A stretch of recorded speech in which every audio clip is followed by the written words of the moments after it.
வணக்கம் தலைவா, அனைவருக்கும் இனிய வணக்கம்.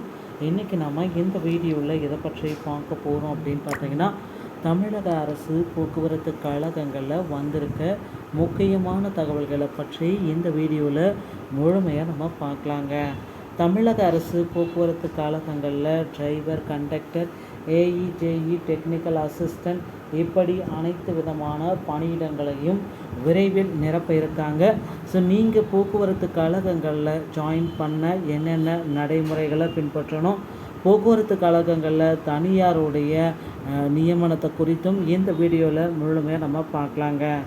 தமிழக அரசு போக்குவரத்து கழகங்களில் 500 தனியார் பஸ்களை இயக்க முடிவுகள் செஞ்சுருக்காங்க. நஷ்டத்தை குறைக்க புதிய திட்டங்களையும் இருக்காங்க.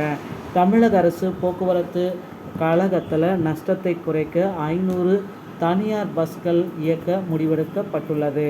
போக்குவரத்து கழக அதிகாரிகள் கூறியதாவது என்ன அப்படின்னு பார்த்தீங்கன்னா, சென்னையில் 7000 பஸ்கள் தேவை உள்ளது. ஆனால் 3400 பஸ்கள் மட்டுமே இருக்கின்றன.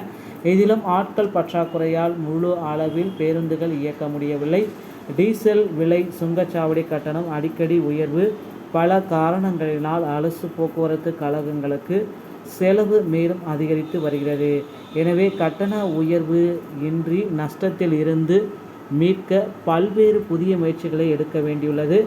ஆந்திரா, குஜராத், புதுடெல்லி உள்ளிட்ட பல இடங்களில் இருப்பது போல சென்னையிலும் மாநகர போக்குவரத்து கழகத்தின் கீழ் தனியார் பேருந்துகளை ஒப்பந்த அடிப்படையில் வாங்கி இயக்குவதற்கான ஆரம்பிக்கப்பட்ட பணி துவங்கியுள்ளது. ஸோ ஒப்பந்த அளவில் பார்த்திங்கன்னா பேருந்துகளை வாங்கி இயக்கிறதுக்கு ரெடியாக இருக்காங்க. 500 பேருந்துகளை மற்ற மாநிலங்களைப் போல தமிழகத்திலும் 500 பேருந்துகள் பார்த்திங்கன்னா ஒப்பந்த அடிப்படையில் இயக்கிறதுக்கு அரசு ரெடியாக இருக்குது. போக்குவரத்து கழகத்தின் கீழ் பர்மிட் வழங்கப்படும் கண்டக்டரை போக்குவரத்து கழகம் நியமனம் செய்து வசூல் பெற்றுக்கொள்ளும். பஸ்கள் இயக்கம், ஓட்டுநர் பராமரிப்பு போன்ற பணிகளை தனியார் நிறுவனங்களே மேற்கொள்ளும். ஸோ இதற்காக 1 கிலோமீட்டர் தூரத்திற்கு குறிப்பிட்ட தொகையை போக்குவரத்து கழகம் அவர்களுக்கு கண்டிப்பாக வழங்கும். இந்த பஸ்களில் இதனால் போக்குவரத்து கழகத்தின் செலவை 25% வரை குறைக்க முடியும் அப்படின்றதையும் நமக்கு விரிவாக விளக்கத்தோடு கொடுத்துட்டாங்க. ஸோ 25% இதனால் போக்குவரத்து கழகத்தின் செலவு 25% வரை குறைக்க முடியும்.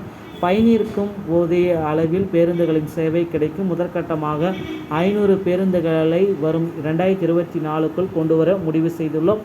சென்னையில் இந்த முயற்சி வெற்றி பெறும் பட்சத்தில் அதை தமிழகம் முழுவதும் அமல்படுத்தப்படணும் அப்படின்ட்டு குறிப்பாகவே சொல்லியிருக்காங்க.